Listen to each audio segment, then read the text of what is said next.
The following message was meant to be delivered since I started a winter vacation. However, due to some things happened, I have to delay it until now. Here's the original message. So, finally, my first semester is just finished, and after that, it's winter vacation. That means I have more time to make contents for now. But before that, I want to address something. As you can see from the title, why it is kinda hard to be a content creator here in Taiwan. More specifically, Splatoon content creator. Well then, let's get into it. First, the time. So, most of the Splatoon content creators are either high schoolers or college students. And do you know how much time we need to spend during average school days? 9.5 hours. Compare this to other countries. Argentina, 4 hours. Brazil, 5 hours. Indonesia, 6 hours. Germany, 6 hours. Japan, 6 hours. Mexico, 6 hours. Canada, 6 hours. United States, 6.5 hours. United Kingdom, 6.5 hours. Australia, 6.5 hours. Russia, 7 hours.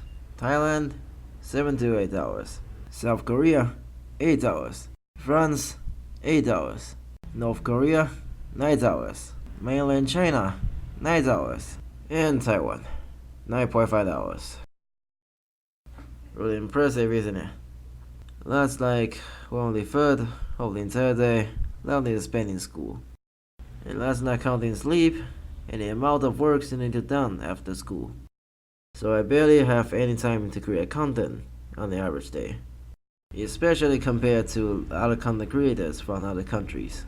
Second, the time zone problem. Well, there's barely an amount of content creators here in Taiwan. Japan has its own community. So most of the content creators I talked are living on the other side of the earth to me. So the time zone became a problem. Sometimes I could need to ask for help, permission, or exchange experience, but they are not available at the time. And sometimes someone can message me during my sleep hours, and someone could even went to sleep just as when I wake up. Therefore, communication kind of became a problem because of this. Third, cultural reasons. So the concept of content creators is being accepted by a majority of people. And although Taiwan have a quite impressive amount of YouTubers, there are still some parents that have some old-fashioned thoughts, thinking their child being a YouTuber is a waste of time. And this problem became crucial if you don't maintain your grades to the standards. You know most of the Asian parent stereotypes videos? Well, even though most part of them are over-exaggerated, some parts of them are sadly still pretty much true. So yeah, even though my parents are not as harsh as those in the videos, this is still a problem to most of the content creators, especially Taiwanese. Fourth, the viewership. Yeah, this is still a problem.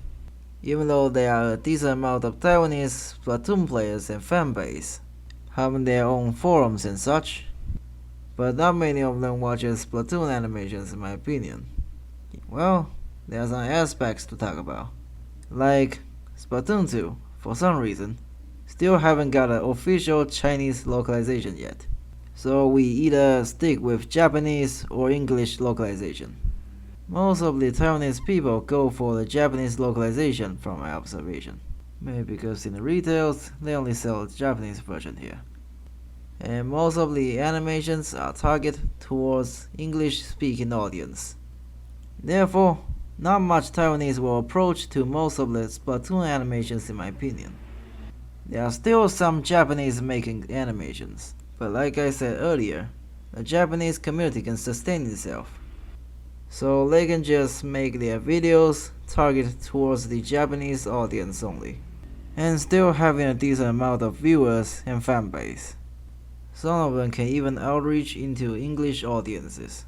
We, unfortunately, don't have that kind of fortune, so we need to reach out for English audiences by ourselves. And finally, getting into college. Well, this is kinda tied with the cultural problem I mentioned earlier. And yeah, this seems like a problem to most of the content creators. Well, unless you're a college student already or a college graduate. We still need to prepare for the exam that we need to take in order for us to go to college. And yes, this may not sound much to most of the content creators, but it is kinda crucial here in Taiwan. So for some reasons, our schools have, well, levels I think. People will compare the schools, so schools have levels. And most of the people want to get into the schools with higher levels. And besides the exam, we also need to do a lot of works. Like, thanks to the new syllabus, we need to upload up to 6 of our works onto the cloud platform of our Ministry of Education per semester. Yeah. So it is kinda stressful being a content creator here. And here's the announcement part. I'm going to take a little break. Just for a few days only. Don't worry about it. Because of most of the problems I mentioned earlier. For example, sleep. The recommended sleep hours for us is at least 8 hours per day. And we need to spend 9.5 hours in school every day.